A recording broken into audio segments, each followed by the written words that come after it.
Hello and welcome to Federalist Radio Hour. My name is Tristan Justice, and I'm the Western Correspondent for the Federalist. And joining me today is former Wisconsin Governor and Republican presidential candidate Scott Walker, who now runs the Young America's Foundation, a nationwide organization dedicated to advancing the conservative movement among young people on college campuses and in high schools. Governor, how are you doing? I'm well. Thanks for having me on. So you've recently launched a new initiative at the Young America's Foundation called The Long Game. Can you tell us about that? Yeah, it's simple. We're, as you just mentioned, one of the oldest, biggest, most effective conservative organizations focused on young people. As I like to say, we're training the next generation of freedom fighters.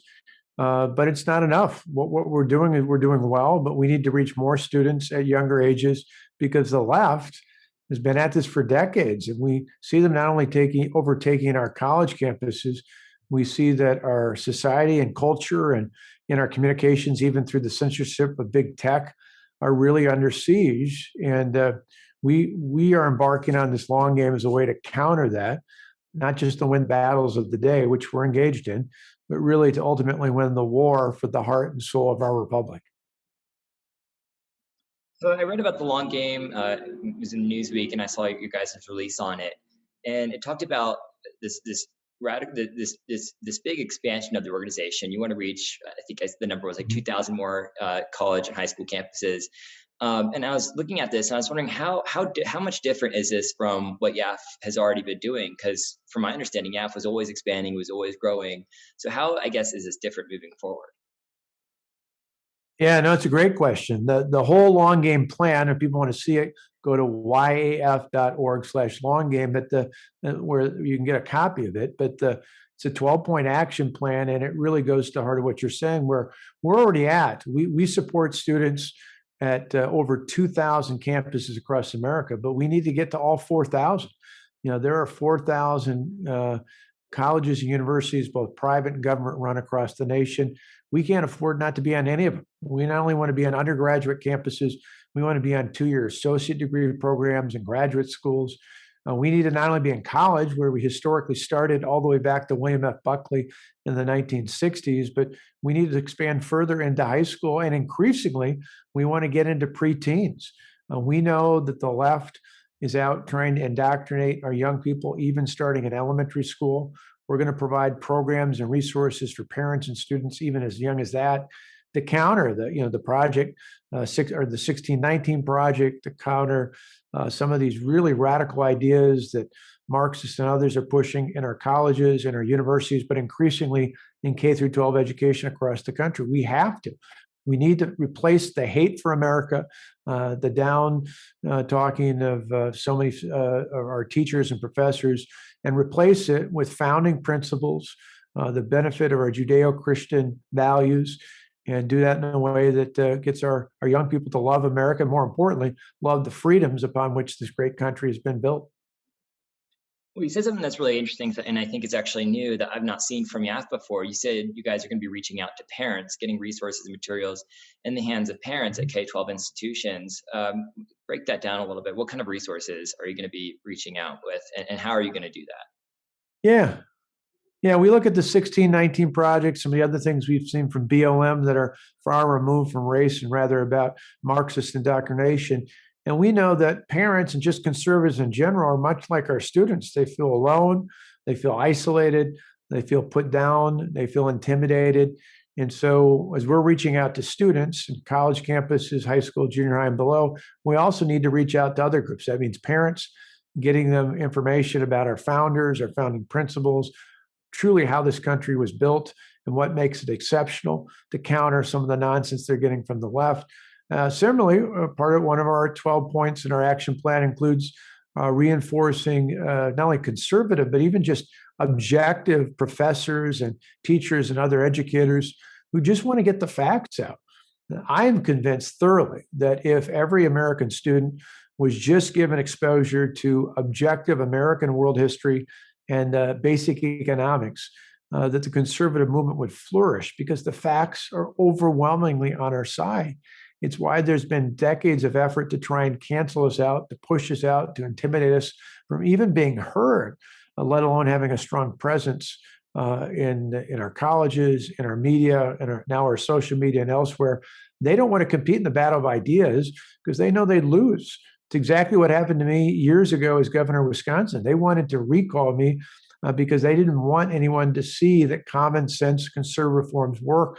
And when they did, we actually won our recall election with more votes and a higher percentage of the vote than we'd won the original election in the fall of 2010. So they understood with me, just as we see in colleges and schools across the nation, and just with conservatives in general, that they want to cancel us out because our ideas work, and they don't want people, particularly young people, to see those positive results.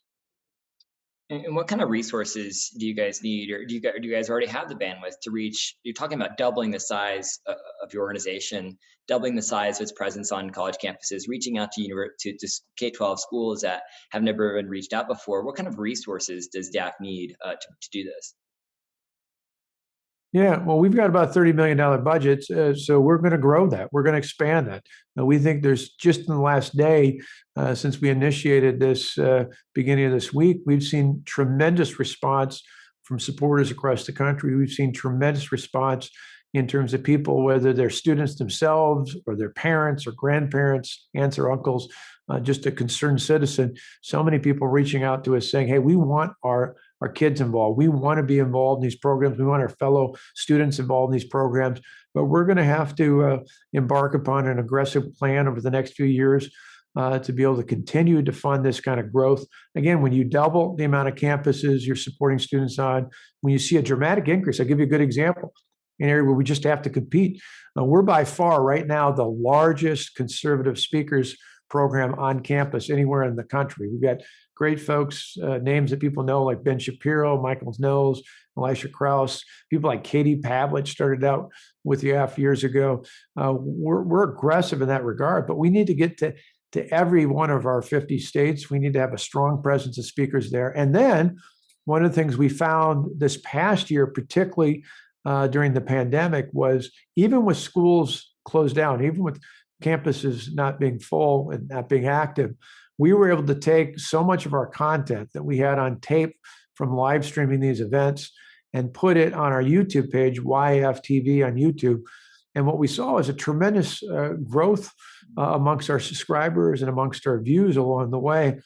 And our goal going forward is over the next several years, not only organically by adding more speakers and more content, we want to grow up to 5 million subscribers on YAF TV on YouTube, and then get to 1 billion, that's 1 billion with a B, views of our content. The number one place that young people get their information from is YouTube. And so we want to be right in front of them, not just on their campus or at their school. That's great. We need to have that in person. But we also need to get it out to a larger audience across America. And we're going to do that as part of the long game. Yeah, that was actually my next question. It was, the pandemic has changed daily life in so many different ways. And I was thinking back to when I was in college, all of our activism projects were campus-based. I went to George Washington University. We had a very successful YAF chapter there. We were doing the 9/11 Never Forget project, where we put up nearly 3,000 flags to honor the victims of 9/11. We did the Berlin Wall project every year, where we create a replica of a wall on campus, and then we tear it down while Ronald Reagan's speech is playing in the background. So many of our different projects were all campus-based. How has this pandemic impacted your operations on campuses across the country? Well, it's been a dramatic shift. And first of all, thank you for being a part of those programs, not only being a part of YF, but particularly when you think about honoring our freedoms, and particularly specifically those men and women who paid that ultimate sacrifice. It's amazing to me to think, this September, when we celebrate, or not celebrate, remember really the 20th anniversary of 9/11, we acknowledge it, certainly not a celebration, but we acknowledge that. It's important to remember that every single student in our schools from 12th grade on down will have been born after 9/11 occurred. And it's been surprising to me, even before the pandemic, about how many campuses, both high schools and college and university campuses, was getting pushback because somehow they were concerned that we were even drawing attention to this issue. Well, people need to know not only what happened on 9/11, but who did that to us. It was a radical Islamic terrorist in the most clear sense of radical that did this. And we need to be mindful of that and never forget that, never forget the lives that were lost and the men and women in law enforcement, fire service, and in the military since who stood up for that. But those things have changed. Some of those we've still been able to have. Certainly we had it outside the U.S. Capitol. We did it at the Reagan Ranch outdoors. But many of our campuses have been closed pretty much completely since last year. And so part of our activism has changed by virtue of put even more content up on YouTube. That's grown by leaps and bounds. Part of it's changed by in terms of engagement. Although, excuse me, what we've seen is that since the free states like Florida and now Texas, South Dakota, and others have opened up, we've been gravitating there. We've shifted our conferences. We had one in February in Miami, our Freedom Conference. We're going to have our National Conservative Student Conference for the first time, not in Washington, D.C., but instead in Houston, Texas. We're having a Rawhide event in South Dakota at Mount Rushmore to celebrate our American icons instead of tearing them down. And I think one other key thing, not only in terms of how we're adjusting now, but looking ahead, I think there's going to be a tremendous opportunity to reach out to students whose parents are working overwhelmingly in blue-collar jobs. Because I think one of the other untold things that's happened during this pandemic is not all, but many people who've worked from home in white-collar jobs have really not been very much affected. Their pay hasn't changed. Their workload's very similar. They're able to work from home effectively, even with kids who are school-aged. But those moms and dads where both of them have to work, where they've got blue-collar jobs, like my brother, for example, who's the manager of a convenience store chain in Wisconsin. His wife sells appliances for Home Depot. They're good, decent, hardworking Americans. They've had to work just about every day since the first 15 days that we tried to bend the curve. They've been back working week after week, just like so many other great Americans across this country. And I think for them, but particularly for their children, they're going to see that the people who tried to shut them down, particularly in states and cities where they were shut down for some time, really did cause them damage. And I think there's a tremendous learning opportunity going forward about who really stands with the American people, the hardworking men and women of this country, who really stands with them and with the freedom that they deserve, versus so many governors and mayors who really have been quite oppressive and caused those families and those households not just economic damage, but as we're increasingly seeing more and more psychological damage for students who've been out of the classroom and the problems that come with that. Yeah, you made a good point about the lockdowns having kind of manufactured this flip among the constituencies and different ideologies. Conservatives have now become the champions of the working class people who want to get back to work, who don't want to be locked down and out of work, because there's a certain segment of the population that now just wants the government to tell them exactly what to do, obsessed with life, living life with absolute zero risk. I'm wondering if you've already seen some of that compositional change within the conservative movement on college campuses, of those types of people interacting with your platforms and programs. Oh, there's no doubt about it. And it's part of the reason why not only do I want to get to all 4,000 college and university campuses, I want to dig even deeper and go to our 2-year associate degree programs. In some states, it's a community college. Other states, it's technical colleges. The names might vary, but in the end, those are people who oftentimes in the skilled trades, but other areas as well, are eager to get in the workforce. They're very practical people. Over the years, I was a big advocate of governor of our technical colleges, which is what we call them in Wisconsin. But I think there's an opportunity there as well, because a lot of these folks didn't have student loan debt. They were very practical about this.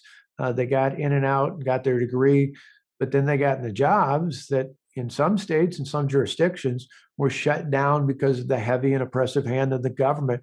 I think there is a tremendous opportunity, even for those who not just went out and got a job, but who many of those students are working part-time, even when going through an associate degree program. There's a tremendous case to be made because they see it firsthand, as well as students whose parents, their families face those difficult situations as well. So this is one of those where you're right. It's the stereotype for years is that conservatives and Republicans were somehow aligned with big business. We've really seen that the opposite is true, and this last year has probably been a prime example of that. the small businesses, which are overwhelmingly filled with workers who are disproportionately women and overwhelmingly minorities. I think there's a true opportunity to grow the conservative movement, not only amongst blue-collar working Americans, but also with families that are either mixed race or minority-based families, more women in the movement. I just think there's tremendous opportunities if we get out and make the case, because people, they don't need a theory book. They don't need to read it in some philosophy. They can see firsthand what's happened over the past year. And we need to reinforce that over and over again, that it was liberals, it was the radicals, it was the socialists that pushed this sort of shutdown mentality long after the medical concerns, I think, were covered going forward.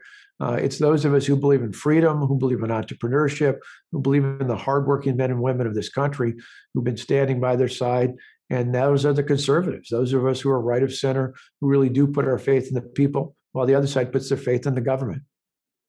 Yeah, I want to know if your organization, if YAF now on these campuses are seeing, just as the culture war has become so much more inflamed, especially in the last year, if college chapters are seeing more resistance than they ever had before. I mean, I'm only 2 years out of college, but ever since the George Floyd death last year, the culture wars have just reached new heights. And so it's so clear conservatives are losing on the culture war fronts.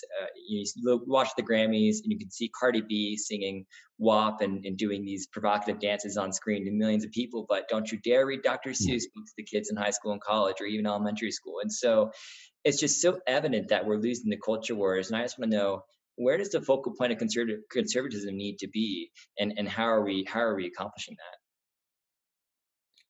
that? Ideas and communication. We got to get back to the core of the things we believe in, talk about it in simple, clear terms, talk about it from the heart. One of the mistakes I think conservatives have historically made is that we think and talk with our head. The left thinks and talks with their heart. We should never concede the logic, but find ways to communicate from the heart. I think that's just powerful. We had our Freedom Conference, first in-person event of this year last month down in Miami. Of course, we were in Florida because thanks to Ron DeSantis, I think one of the best governors in the nation, Florida is free and open. But we went to Miami in particular because we wanted to draw attention to the connection with a growing and vibrant Cuban American population. To have speakers who came and talked about Cuba. One speaker actually talked about his family's experience in Venezuela, to tell the emotional story that goes along with the logic, where they could tell firsthand from their family's experiences about how socialism, which promises power to the people, really means poverty to the people, and power in the hands of the elite, often the corrupt, oppressive elite. And so to contrast that with the freedom and opportunity that's available in this country, telling those stories. You don't just have to tell it in Miami, but that was very dynamic. But I think for us going forward, we need to counter. They try and play up fairness. They try to play up identity politics. We need to counter with talking about what's fair and just and right, but not from a standpoint of targeting just individual groups out there, but talk about these timeless principles and apply them in ways that not only are logical, but are emotional as well, that come from the heart, that come from that passion, that talk about the over 1 million people every year who legally immigrate to this country from around the world. It's not because we're an awful country. It's not what you hear from the masses about how awful we are. It's not the 1619 Project. It's not all this other nonsense about being a racist country, but rather people from around the world, from all different backgrounds, from all different races, who gravitate to these United States of America. Why? Because of the freedom and opportunity that's uniquely available in this world superpower. And so the more we tell that story, the better off we are. Certainly, I think back to my time in college, I had liberal professors, left-wing professors. That's been around for quite some time, all the way back to the founding of YF. But I think you're right. My kids graduated 4 and 5 years ago. I think back, as you mentioned, just even a couple of years ago. But I think that's part of a shift. Remember, part of the reason why we're pushing the long game is because the left has been at it. Saul Alinsky, others starting in the 60s, really systematically having this long-term view of transforming education, higher education, communications, the movie industry, now social media. These things did not happen overnight. And to correct them, it's not going to take just one news cycle or even just a presidential cycle. It really is going to take the long game. That doesn't mean we can see the battles of the day. We've got to fight and engage there. But we've got to have a long-term plan, a long game, if you will, to win the war for the heart and soul of our republic. And that means pushing back. Marxism, they tried to impose in America decades, long before I was around, and they failed. Why? Because in America, we're not a class-based society.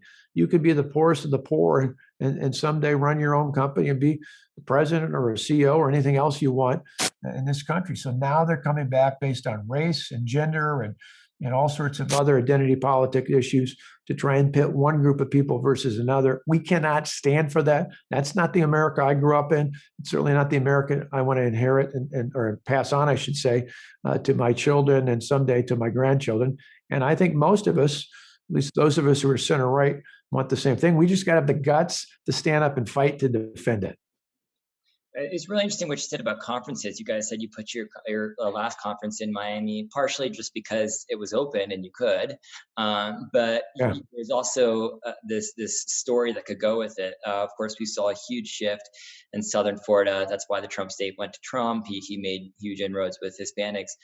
Is that going to be a strategy moving forward for YAF, where you put conferences in select parts of the country to tell kind of a geopolitical story? I mean, there's tons of areas you could do this. You said you guys are putting a conference in Texas. You could talk about border issues. You could put a conference in Pittsburgh, talk about union issues and blue collar jobs being shipped overseas. Is that going to be kind of a strategy moving forward to amplify that theme of being? Absolutely. Go ahead. Yeah, absolutely. I love the themes. And it goes back to what I was saying about ideas and communications. So we're trying to get smarter with that. We've always, as you know, been very focused on in-depth. There's been a lot of reading, a lot of really meaty professors, as well as some dynamic speakers at our conferences. But we want to give people substance because we know it's more than just that moment that someone's at a conference for a series of days. That experience itself is exciting and dynamic, and we want it to be fulfilling. But we also know that the men and women who are at our conferences, at our events, at our seminars, at our speakers on campus, those people are overwhelmingly going to be the leaders, not only on campus, but eventually be leaders in our culture and in our society. And so we want to equip them, even with the online. Even this last year, when you asked the question about changes, one of the benefits of having live streamed so many of our great speeches in the past on campus, where we not only have speakers, but those speakers then take questions sometimes. And I've done it myself over the years. Long before I was employed as the leader here at Young America's Foundation, I've gone on campus, whether it was Stanford, whether it was Cornell, whether it was any number of other, sometimes very challenging campuses for conservatives to speak on. Well, taking questions is really valuable. And so this last year, when people would see on our YouTube page in particular, we have other forums as well, but that's where it's most popular. They'd see not only the speeches, but they'd see our speakers take questions and just systematically, carefully, and collectively go through and debunk the radical ideas that we see in society in general, but particularly on our college campuses. Our students, our viewers, and I got to believe more than just a lot of students, a lot of other conservatives out there overwhelmingly ran to those programs. In fact, it was interesting. We did, with some of those same speakers, we did some live virtual events where they took questions as opposed to a tape session. They did well, but the tape sessions that we had before that were live at the time at these college campuses performed far greater than the live virtual content. Why? I think because young people in general, but particularly just conservatives overall, want to hear from our speakers when they get those tough questions, when they get that blowback, when they get people yelling and screaming at them. How do you handle it? And I think that's, to your point about intimidation, even this past year, if you're on the left, let's be clear that I go back to Marxism. They couldn't impose it before, so now they jump on race. And this isn't some wild conspiracy theory. The three main leaders of the BLM movement have flat out acknowledged they're Marxist. For them, this is just an opportunity to use a bigger issue that, yes, we have to address in our society for sure, but to use it to wedge in much, much bigger issues that are about really changing who controls the economy, about changing who dominates the government. And those are things that really change the direction of where America has been and where it's headed going forward. We can continue to be a great country. We can continue to improve. We don't need to adopt Marxist or even socialist philosophies to do that. And that's why the work that we're doing, again, not just for today's battle, but over the long haul and the long game, are so critically important. The communication is a big part of this new project, and YAF has always been communicating these values on campuses and its programs. One of the projects that YAF has, I'm a proud graduate of also, is the National Journalism Center, where you guys bring in college students or maybe kids looking for jobs, and you pair them up with different outlets. I was paired at the Washington Examiner in 2018, and a number of my colleagues at the Federalist are intimately involved with the program. Our culture editor is the director. I want to know, I mean, journalism today, it's such a big problem facing the conservative movement, is such a hostile media environment where, and we saw this under Trump, there is an endless amount of examples to illustrate the double standard that we're seeing between Biden's coverage and the coverage afforded to Donald Trump. And I want to know if you guys plan on expanding that program too as part of the long game. Dramatically. That's one of our 12 key points, is taking what we've done before, but really, and it's part of bringing Emily in, the person you referenced from the Federalist, who's doing a fabulous job, but bring it in to change the perspective. I believe, and I've said this for years, I said this to Emily when she came on board, that as a governor, as elected official in the past, I found in many ways more than just bias, for which there is much. Former President Trump calls it fake news.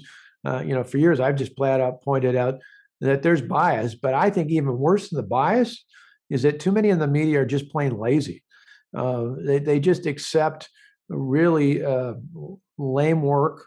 The people that, sadly, Twitter is made for many in the media, in the sense that so many stories are just driven off of people's tweets out there. It's part of the reason why I'm on Twitter, just to try and counter some of that, at least with some of the traditional legacy media sources. But there's very, very few people in the media who take the time and the effort to go beyond just the flock that all seems to go in one direction or another. That's why so many of these stories are almost identical over and over and over again, versus really training people to be good, decent, investigative reporters, to look into the details, to look to places where people don't traditionally look. That's particularly important when it comes to the size and expanse of government, the bureaucracy that's often good at hiding things, not just in terms of spending, but some of the more ridiculous things that are happening in all levels of government, but particularly at the federal level. And that's where the National Journalism Center not only has been good at, but is increasingly expanding under the long game to be much, much more aggressive in teaching would-be journalists how to be good investigative journalists, how to look beyond just where kind of the normal trends are, how to stop, how to not be satisfied being lazy like many reporters are, but actually go out and check the facts. Don't just check the superficial, check the facts. And I think that's really critically important for us to counter some of the nonsense that we see not only in the left and the media, but from many of our elected officials and others working along with them, where much of the rest of the media, because they have their preconceived notions, just buy into the nonsense that's being spoon-fed to them. We need to train people to look beyond that, to truly investigate, to be aggressive on that. And I think that will help the movement going forward. Again, if we have a level playing field, we believe our ideas, in the battle of ideas, we win. We just need to have that ability. Did you find a biased corporate press more frustrating to work with as a politician or as president of Young America's Foundation at this point? Oh, either way, it's incredibly frustrating. I think it's gotten much worse even in the last year. Again, it's all part of this overall buy-in that I said it's sometimes hard to distinguish the difference between those in the radical left and many of the voices in the media, because they just, they're all singing out of the same hymnal. There isn't a lot of individual, objective, critical thought in this. And again, it's all part of this, this grand strategy. And then they just keep repeating it. Now, some of these things aren't completely new. When I was young, when I was in college, for example, this is a classic example of the media not only being biased but lazy. In 1988, George Herbert Walker Bush ran against Mike Dukakis for president of the United States. And one of the things the Bush campaign went after Dukakis on was this program he had as governor of Massachusetts of furloughing inmates. And they ran an ad that was called the revolving door ad, where you really couldn't see the faces of the prisoners, but it was prisoners clearly, it was literally a revolving door coming out of a prison gate. And it was a very effective ad. Well, there was a separate group, completely officially unrelated to the Bush Quayle campaign at the time, but they went out today. It would have been called the Super PAC. They went out, created their own ad, and they took the ad was effectively a picture of one of the people who was furloughed and then went off and raped someone. It was that gentleman's name was Willie Horton. He happened to be an African-American man. Ironically, the issue of his name first came up not in the general election, but by Al Gore when he was running for president in that primary. So it was another Democrat that brought it up. But this separate group from the campaign ran ads. As I recall at the time, I think they ran a very limited buy, maybe Washington, a handful of other cities. But the media went so bonkers because of this mugshot of this African-American former prisoner who had then committed rape and I believe murder, if I remember the details at the time. And they tried to blame it on the Bush campaign, even though the Bush campaign didn't have anything to do with it. Well, years later, when the ad agency that did the furlough ad, not the Willie Horton ad, when the head of that company died, they were still claiming that he was a part of the infamous Willie Horton ad. That just shows you how this has been around before. It's just gotten so much worse in this past year, particularly with social media, where you see, we just saw in the last 24 hours, pictures that were supposedly from South Miami talking about spreading coronavirus when they were pictures from 2 years ago. And yet so-called credible journalists and professors were passing it around, knocking people. At the same time, those people largely ignored the riots and the gatherings and the protests earlier this year that came after the horrible situation, obviously in Minneapolis, which I think was across the board denounced. But they certainly, with all the gatherings, somehow thought that was okay when it came to coronavirus.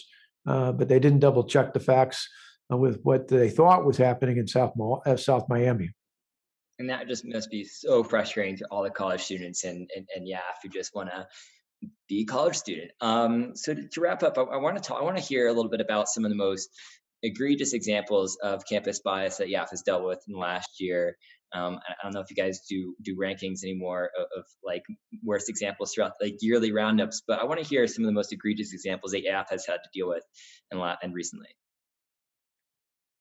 Yeah, no, it's a great deal. In fact, I said the long game's at yf.org/long game, but if you go to yf.org/tips, that's our tip line, and we get some amazing tips out there. We have a map where you get crazy cases all over the country. I was just in Texas last week. They were surprised to see some of them out there. You get, some of the worst out there are these stories based on race, where they're literally segregating resident advisors in the dormitories. We had one just recently where they had separate graduations for people based on race and gender and income. You see case after case of free speech violations. One of our biggest triumphs not long ago was at UC Berkeley, where they tried to stop us from bringing Ben Shapiro in. They were going to put a cap at 3:00. Sounds like Joe Biden's day when it comes to the media, but a cap that they couldn't have, a curfew, if you will, couldn't have Shapiro in after 3 p.m, couldn't advertise, tried to charge them fees for security that were 3 times what they charged a similar group on the left in the same auditorium. But probably one of the craziest tips we got wasn't even on a college campus. It was not too long ago, students at Iowa State tipped us off to the fact that in their community, in the Ames school district, so the K through 12 district, there was a BLM week of action, which was really not about celebrating Black History Month last month. Instead, it was about radical indoctrination, so much so They started with coloring pages for kindergartners about transgender and how these kids could pick their own sex, and then later, or their gender, I should say, and then later, as part of their curriculum, talked about how fathers weren't a necessary part of the family. These are things they're not just pushing on college campuses, but these are tips we're getting on things happening even in K through 12 education. Again, this is why we've got to get engaged and wake up in America to the fact that we're under siege, and that we need to engage right now in the battles of today. But we also know that they've been doing this for such a long time that we need to be, and we got plenty to talk about, not just in reaction to what they're doing, but you mentioned activism, not just the 9/11 Never Forget Project, not just the Berlin Wall, remembering the fall of communism, making sure we don't go back to that, or socialism, or in a small part as well. But even things like CCP, not for me, when you think about the genocide that many of us are concerned about happening in China with what they're doing to religious minorities, and the pushback that they have, and the intellectual property theft, and all the other things that they're doing. In the world today, we need to push back. We need young people who are armed with good and solid information, and the passion and the stories to go along with that. And we need to make sure more than anything that our students and our young people know they're not alone, that there are plenty of others who think that they would the way that they do, who share the same concerns and feelings and aspirations that they do, and that organizations like Young America's Foundation are going to be there not just to support them as students, but support the freedoms that they not only they want, but that so many before them have come to America because of. We need to guarantee those not just for this generation, but for generations to come. It feels like it's getting late, but it's not too late. Governor, thank you for joining us today.